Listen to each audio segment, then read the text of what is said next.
Gaming has evolved so much since the early days of Pong and Super Mario Bros. But what are the most industry-defining games to ever be released? Those games that innovated so much at once and had a lasting impact on the companies and the consumers around them. Well, today, we're going to go over those. I want to take a look at 10 games that every gamer must try at least once before they die. And just be clear, this is not a list of the best games ever.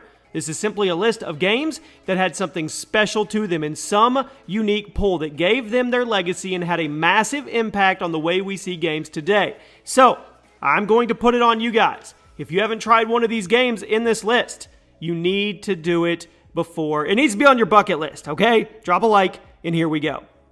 Dark Souls is going to kick things off. Now, this is a game that was developed by From Software and published by Namco in 2011. It was a spiritual successor to Demon's Souls. Dark Souls is an action RPG that became known for its difficult combat and its great world building, but it had a huge influence on the third-person action games that we are still seeing a lot of to this day. Its concept of stamina management and slow, methodical combat as opposed to fast-paced group combat like other action games at that time took people by surprise, and it drew them in. Today, you see a lot of Dark Souls-inspired combat in games like Lords of the Fallen and even the 2018 God of War reboot, and the creators of the very popular Netflix show Stranger Things have even stated that Dark Souls was a huge inspiration for the storytelling there. The Legend of Zelda: Ocarina of Time. You can argue until you're blue in the face about which Zelda game is the best. It's Legend of Zelda: Link to the Past. But when we're looking for one Zelda game that had the biggest influence on the industry, there's no doubt Ocarina of Time takes the cake. Released for the Nintendo 64 in late 1998, it was the first game in the series to be a full-on 3D, and it featured Zelda gameplay structure that we all know and love. Ocarina of Time had amazing world building and great controls that made it a blast to play, and the story was very well written and engaging. Now, it's been cited as one of the best reviewed and most influential games ever released, and it's absolutely deserving of a spot on today's list. Silent Hill 2. While not everyone is into horror games, I get that, this is one of those games that deserves to be played for its incredible immersion and its world design and its story. Unlike many other modern horror games that just go for jump scares and gross out moments to get more guaranteed reactions from people, Silent Hill 2 is a psychological horror game through and through with some of the best atmospheric and immersion in any video game. The world you wander around in is creepy, and the monsters, they're unsettling, but the way the world and the monsters behave and act towards the player is unlike most other horror games. Then, on top of all that, Silent Hill 2 has an excellent story that really digs deep into harder topics through the use of metaphors and clever sound design. Even if you're not a fan of horror games, you should try this. It's deserving of being played at least once if you can manage to find an original copy of it. Avoid the HD remaster. It's bad. Half-Life. In the mid-1990s, first-person shooters were kind of drifting away from storytelling and deciding to be more just about plain action and multiplayer, kind of like what we're seeing in the industry today. However, Valve set things right in late 1998 with the release of Half-Life, an incredibly well-written and designed first-person shooter that had an insane impact on the industry for both its technical aspects and its approach to storytelling. On the technical side of things, it was incredibly well made thanks to the physics, the shooting, the visuals, and the storytelling side of things. The game was built to be a living world for you, the player, to live in, making it, it was awesome. It made use of scripted events, it had a lack of cutscenes, and a silent protagonist for the player to insert themselves into. And on top of all that, the story of Half-Life holds up even to this day. Doom, the original. Now, Doom wasn't the first FPS game ever made, I know that, but it was definitely the game that popularized the genre and defined what a shooter should be. Released in '93 for the PC, Doom took the framework of Wolfenstein 3D and cranked everything up to 11 by speeding up the movement, adding more guns, turning up the blood and gore, opening up the levels for more exploration and alternate routes, and adding an iconic soundtrack with some of the best pieces of video game score ever written. Doom was also the beginning of online multiplayer shooters, and it even coined the phrase deathmatch. But Doom's contributions to the gaming world didn't stop with the game itself. It was one of the first video games to be distributed digitally throughout the internet, which is an extremely common business practice now, but that was unheard of back in the early 90s. In its first 2 years on the market, Doom is estimated to have been played by 15 to 20 million people, and the game's design as well as its distribution system had a huge impact on the industry's growth throughout the 90s and even to today. This month's giveaway is for a brand new PlayStation 4 console. All you have to do to enter is like the video, make sure you're subscribed to the channel, turn on those notifications, and tweet me why you want to win it with your Twitter handle included. If you're enjoying the content, make sure to drop a like on the video. Make sure you're subscribed to the channel with post notifications on so you always get alerted when a new video goes up and you can get that elusive first comment.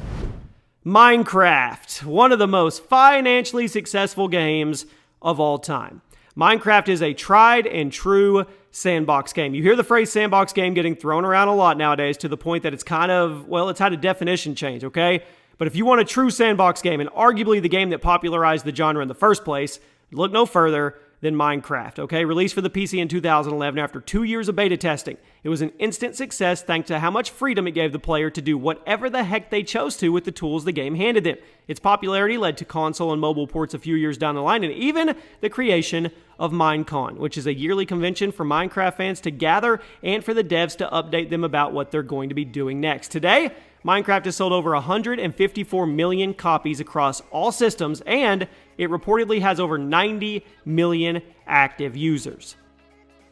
World of Warcraft, one of the most iconic video games ever made.